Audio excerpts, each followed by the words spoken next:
Okay, Nicholas, so how was the Tampere? How's the championship so far? Tampere's been good. People have really welcomed us here nicely. The hotel and everything is good. Arena is very nice place to play in.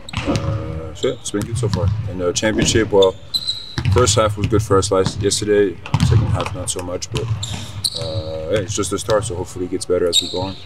How the team reacted to the loss yesterday? Well, we're disappointed with the way we played in the second half, especially. It was a big difference from the first to second half. First half, we really competed hard. We played smart. We played with a lot of energy. And second half, we just had a big drop. I mean, Germany really picked up their game. They really got going. But I feel like, we could have still played better. Not to say maybe we would have won, but we could have been a better score, better showing from us in the second half. But it is what it is. In these types of tournaments, win or lose, you have to put it behind you and just move forward. Tomorrow's another game for us. We have to move on. I'm sure that you watched a lot of Lithuanian tapes during the last 24 hours. What impression have you got from the first game of the Lithuanian team? I mean, honestly, I've played Lithuania so many times over the years that I know them really well. But yeah, they're just a very physical team. They play very smart. They have very good guards that can get downhill, create. They have a lot of shooting. They're big inside as well, so they cover everything. And they play very physical. They like to get out and run as well. They do a good job executing the offense, moving the ball, trying to find the best possible option. So. Yeah, it's just, I've played Lithuania since 2013-11 was my first time, and so it's very similar regarding the players, coaches. It's a very good system that's been working for a long time, and so it's going to be a very tough game for us again. A very good team, a lot of very good players, experienced players, and I have to bring our best. Buzelį is not playing. Please tell us about your connection with him. Yeah, Maras, I was trying to convince him to play. I thought it would have been really good for him to get to play some. FIBA basketball, to play in a Eurobasket, get to practice against all the other players from Lithuania every day would have been great for him as well. It's a very different game, NBA and FIBA, and I think it's good, especially for young players, to go through it, to get to kind of learn from both, and I think it would have helped him a lot, and also just to play in big games. Obviously Lithuania is going to try to play for one of the medals, that's their goal, and so for him it would have been huge, but he decided not to play this summer. Hopefully he plays in the future. I think it would have been good for him. But yeah, we have a really good relationship. He's a great guy. He's a willing learner. He asks a lot of questions and he works hard and he wants to improve. And I thought he had a very good first year. Yeah, I think he has a very bright future, in the NBA and hopefully also in the Lithuanian national team. But I think he does want to play. For whatever reason, this summer he decided not to. We don't know Buzelį so well yet as a personality. Can you tell, is it more American character or European? Yeah, maybe a little bit more American probably. But he was born there, he grew up there, so it's normal. But he's a good guy. He's a very good guy. Very, he's still young, like a kid, so he likes to have fun, joke around. But he's good. He's pretty smart for his age. He has a pretty good understanding of what he needs to do. So yeah, but a little bit more American. Even Jonas calls him the American. He says, tell your American guy to play. So but I think in the future, if he decides to play for Lithuania, I think it'll be great for the team, and it'll be great for him as well. Even with all the skills he has.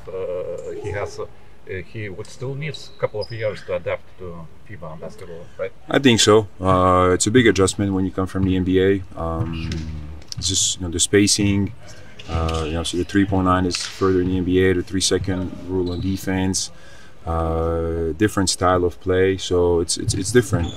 It takes time, even for me. After all these years of playing, the different FIBA, been playing even in Europe when I was younger. It takes me a bit of time to adjust. So, but I think it's great, especially when you're young. It helps you develop different types of skills. Helps you read the game differently, and you can use some of the stuff from the NBA here, and then when you go back to the NBA, you can use some of the stuff from FIBA. So it's a good mix. So, but yeah, I think it was his first year. Maybe he wanted to work on different things, and but I hope he does play in the future.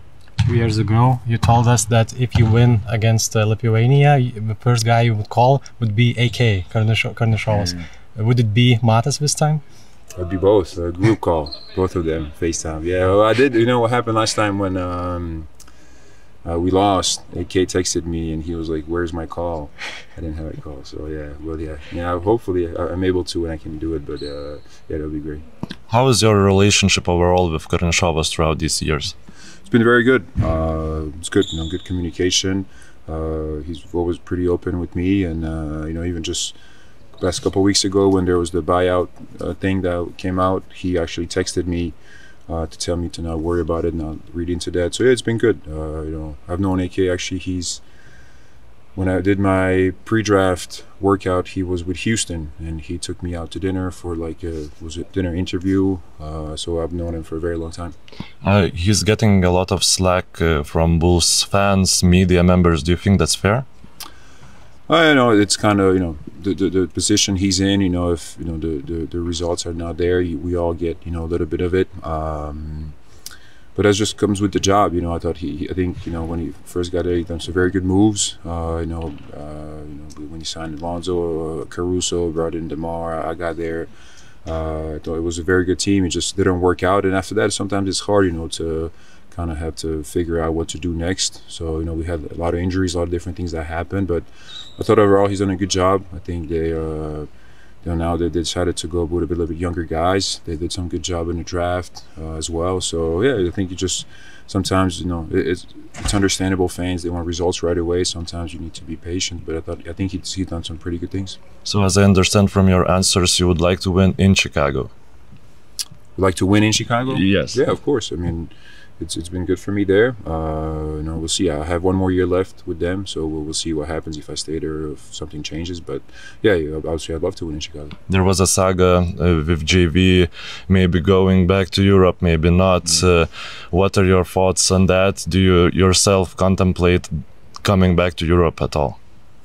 Actually, I haven't. I have to talk to him about it, ask him what was going on. But for me, I would like to stay in the NBA as much as I can. I think I still have a few very good years ahead of me. I feel very good. I had a really good season last year, so hopefully I can stay there for a couple more years and then go from there. But yeah, if I can stay at the NBA until the end and retire there, that'd be perfect. It is the best league. I've been there my whole life, and so we'll see. But we'll take it. You and Jonas came into the league. Basketball was like the whole different basketball than it's like now. How difficult was for you as a big man to adapt to the game throughout the career?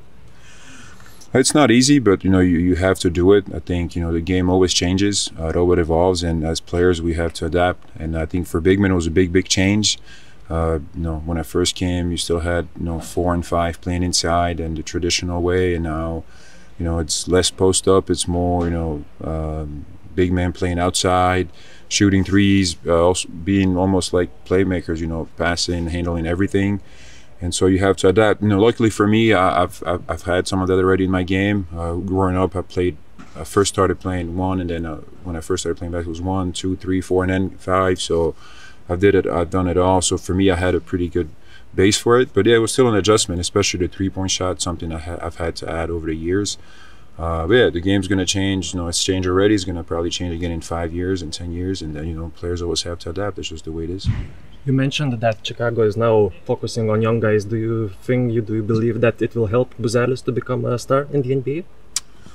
Yeah, but I think it's also important to have a good mix of younger guys and some veterans to help the young guys. But as far as Formadas, I think he's pretty mature for his age. I think he understands pretty well what he needs to do. I think also his first year was good for him to go through some good times, some bad times, to figure out how the NBA is. But yeah, I think I really like his game. I really like his approach. I really do think he has a really bright future, and he can be a very, very good player if he continues to work hard, which so far he has been.